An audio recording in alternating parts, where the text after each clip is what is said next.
And your trimmer will be able to hopefully get into some of this. Right? File works good at that point too. Yes. You can use a file on that. Make sure you're not dragging the file out at the wrong angle. You're going to want to be at the angle going inward. Stay in the obvious. Double cut, single cut works better than double cut. Huh? Double cut or single cut file. You know. I don't even know.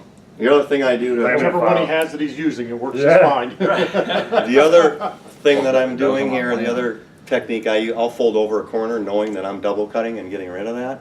It makes it easier for me, and so instead of trying to get your fingernail or your knife under there and taking a chance on going into your material. Good idea. Double cut. Veneer trim guide. So I can, if I'm up underneath the countertop, I can back it off. If I'm not, I can, you know, if you do not want to be on this side if you're right-handed trying to cut it right-handed. You're better off doing it left-handed. When you get in, as long as you're lined up and you've got overlapping material, remember when we put that stile down, we overlapped it about 1/8 of an inch. So now you're starting with just a line. And it usually takes about 3 licks to get to the center of the lollipop. And it usually will follow that line. After the first one, you can almost pull your veneer guide away, but I leave it in.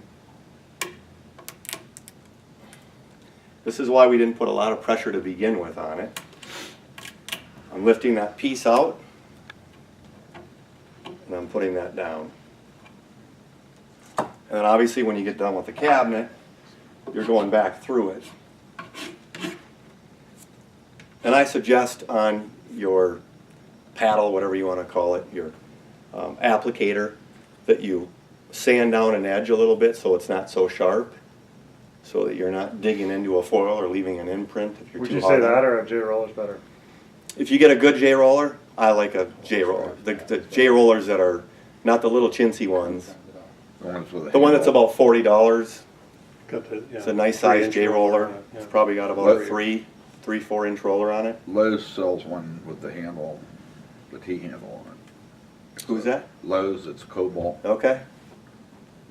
That's As long as you're applying even pressure throughout, that's the objective. And again, you get done trimming, you're applying pressure. If you have to go back and start lifting things up, you're better off replacing it because you're jeopardizing that. You've applicated it.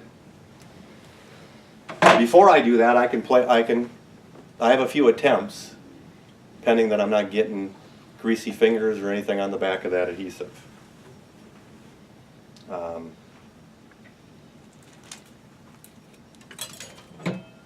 Double cut?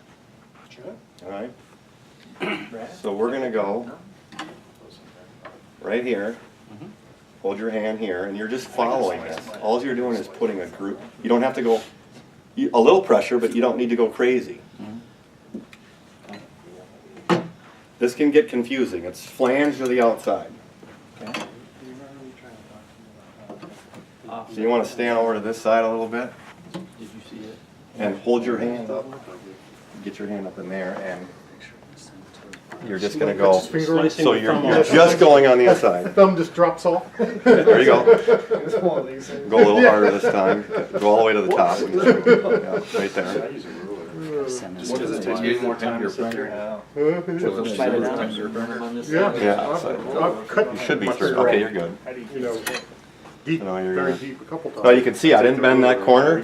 Her brother put a Not that you cannot get it off the material off the frame. Done that, and then I can literally, I got a flexible rule. And I have not put pressure down in this area, and all I'm doing is Tight on the top. I literally bend my ruler so that it catches both openings. And put pressure on that, keep it straight. so you're going to go through it and apply pressure. Hand, like on the edge, to hold it there, and then slice your finger. But you can see already if